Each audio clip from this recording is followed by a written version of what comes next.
Pulling அது எப்படி பண்ணுறது? காலை எழுந்ததும் எதுவும் சாப்பிடாமல் இதயம் வளத்தை வாயில ஊத்தி நல்லா கொப்பளிக்கணும். அப்புறம் அதை துப்பிடணும். இதுதான் ஆயில் புல்லிங்.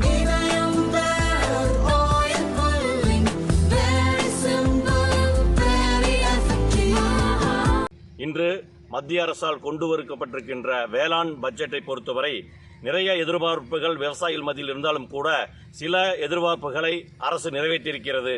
குறிப்பாக கிசான் கார்டு மூலம் வழங்கப்பட்டிருந்த 3 லட்சம் ரூபாய் பயிர்க்கடன் தற்பொழுது 5 லட்சம் ரூபாய் வரை உயர்த்தப்பட்டிருக்கிறது. அதேபோல கிசான் கார்டு கிரெடிட் திட்டத்தில் கிட்டத்தட்ட 7.7 கோடி விவசாயிகள் பயன்பெறும் முறையில் அந்த பட்ஜெட்டில் அறிவிப்புகள் வெளிவந்திருக்கின்றது. அதேபோல அஸ்ஸாமிலே உர தட்டுப்பாட்டை நீக்குவதற்காக அஸ்ஸாமிலே யூரியா தொழிற்சாலை அமைக்கப்படும் என்ற ஒரு அறிவிப்பையும் மத்திய அரசு வெளியிட்டிருக்கிறது. விவசாயிகளை பொறுத்தவரை வனவிலங்குகள் பிரச்சனையில் எக்கச்சக்கமான இழப்புகளை சந்தித்துக் கொண்டிருக்கின்றோம். குறிப்பாக காட்டு பன்றிகளை வனவிலங்கு பட்டியலிருந்து நீக்க வேண்டும் என்ற ஒரு கோரிக்கை தொடர்ந்து தமிழகத்தின் மூலமாக நாங்கள் விவசாயிகள் சார்பாக தெரிவித்துக் கொண்டு வந்திருக்கின்றோம். அப்படிப்பட்ட அறிவிப்புகள் இந்த பட்ஜெட்டில் இல்லை. வனவிலங்குகளை முழுமையாக பாதுகாத்தால் ஒழிய விவசாயம் செய்ய முடியாது என்ற ஒரு அவலநிலையை இன்று கோவை மாவட்டம் சந்தித்துக் கொண்டு வருகிறது. யானை தொந்தரவு, அதேபோல காட்டுப்பன்றிகள் தொந்தரவு, மயில் தொந்தரவு என்று பல்வேறு இன்னலுக்கிடையே விவசாயம் செய்தால் கூட வனவிலங்குகளின் தாக்கம் அதிக அளவிலே தினந்தோறும் அதிகரித்துக் கொண்டு வருகிறது.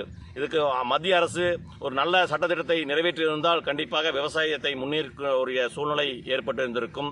அந்த எதிர்பார்ப்பு இல்லை. அதே போல கோவை மாவட்டத்தில் பிரதான தொழிலாக வாழை, தென்னை, பாக்கு போன்ற நீண்டகால பயிர்களை நாங்கள் செய்து கொண்டு வந்திருக்கின்றோம்.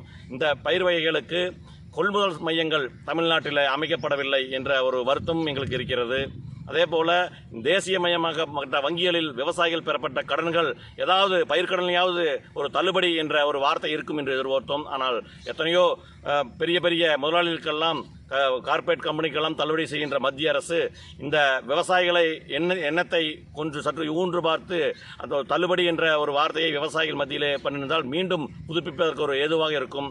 அது இந்த பட்ஜெட்டிலே இல்லாதது ஒரு வருத்தமான செய்தியாக நாங்கள் கருதுகின்றோம்.